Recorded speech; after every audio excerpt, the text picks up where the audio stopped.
இது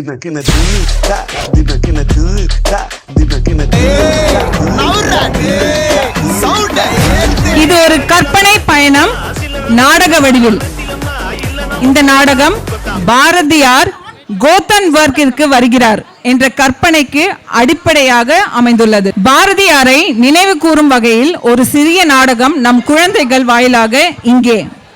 விடுதலை, கல்வி, பெண்கள் முன்னேற்றம், சமத்துவம் போன்ற பலவற்றிற்கு அந்த காலத்தில் குரல் கொடுத்த நம்முடைய மகாகவி பாரதியாரை நினைவு கூறும் வகையில் ஒரு சிறிய நாடகம் குழந்தைகள் பண்ண போறாங்க. ஸோ கொஞ்சம் கவனிங்க, ரொம்பவே டிஃப்ரெண்டா இருக்கு இந்த நாடகம். பாரதியார் கோத்தன்பர்க் வராரு. நம்ம பாரதியார் கோத்தன்பர்க் வந்தா என்ன பண்றாருன்னு பார்ப்போம்.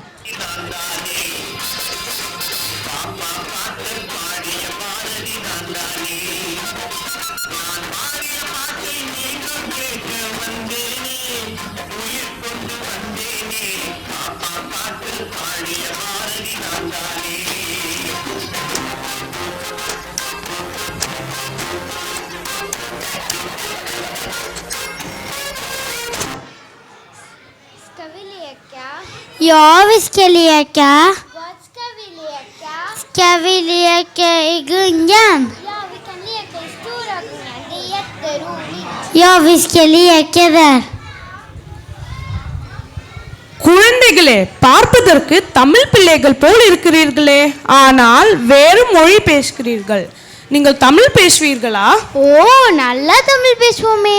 ஆனால் நீங்கள் பேசுகிற தமிழ் பார்த்தா புக்கில் படிக்கிற மாதிரி இருக்கு, ஒன்றும் புரியல.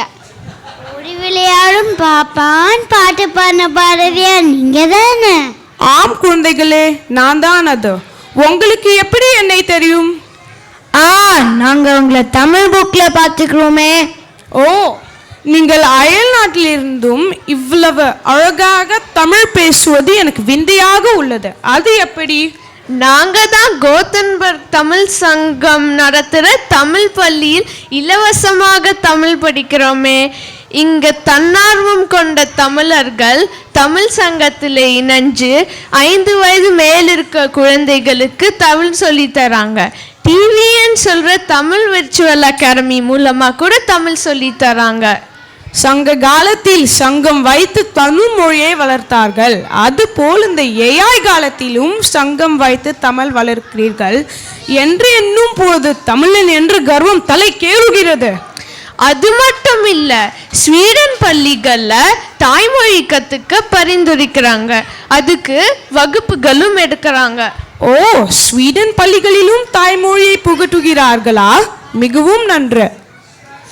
என்ன இப்படி சொல்லிட்டீங்க பாரதியாரே? தமிழ் மொழி பாடத்தில் வாங்குற மதிப்பெண்கள் இங்கு மேல் படிப்புக்கு கூட உதவியா இருக்கும்.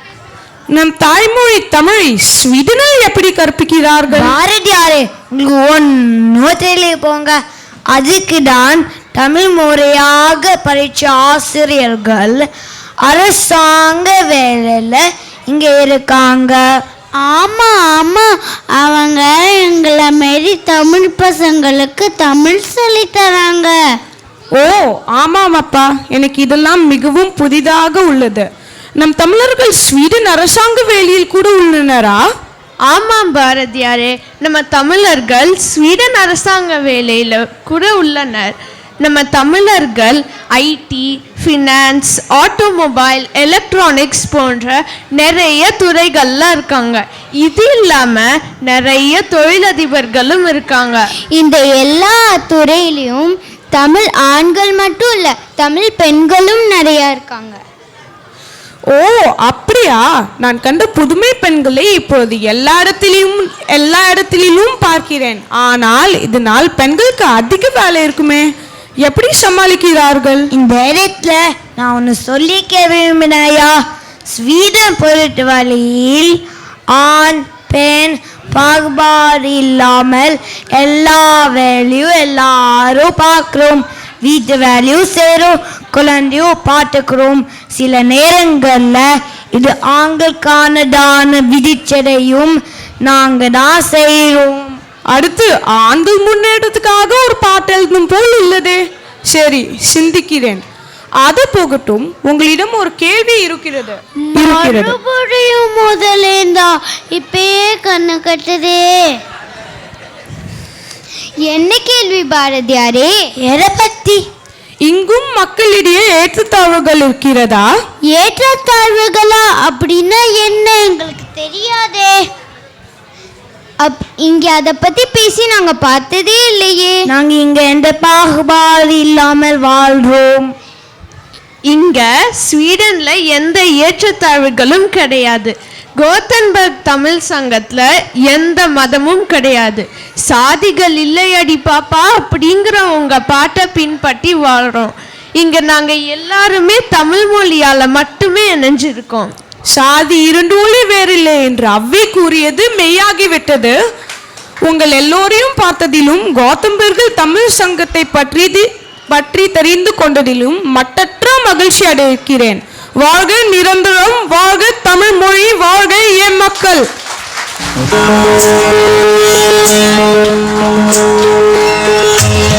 வாழ்க நிரந்தரம், வாழ்க தமிழ் மொழி, வாழிய வாழியவே. வானமளந்த தனித்து மளந்திடும் வான்மொழி வாழியவே.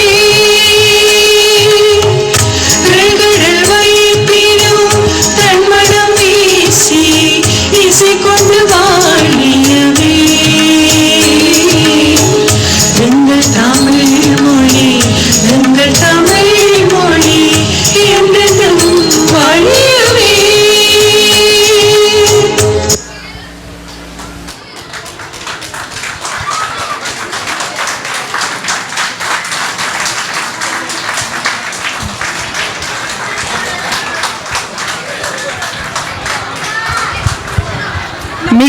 மிக அருமை பசங்களா.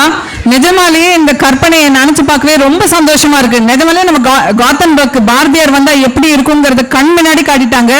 ரொம்ப வித்தியாசமான ஒரு முயற்சி, ரொம்ப நல்லா இருந்தது. அதுக்காக ஒரு பலத்த கைத்தட்டல் கொடுத்துடலாம். இதை ட்ரெயின் பண்ணது அமுதா மற்றும் பிரீத்தி. அமுதா மற்றும் பிரீத்தி அவர்களுக்கு மிக்க நன்றி.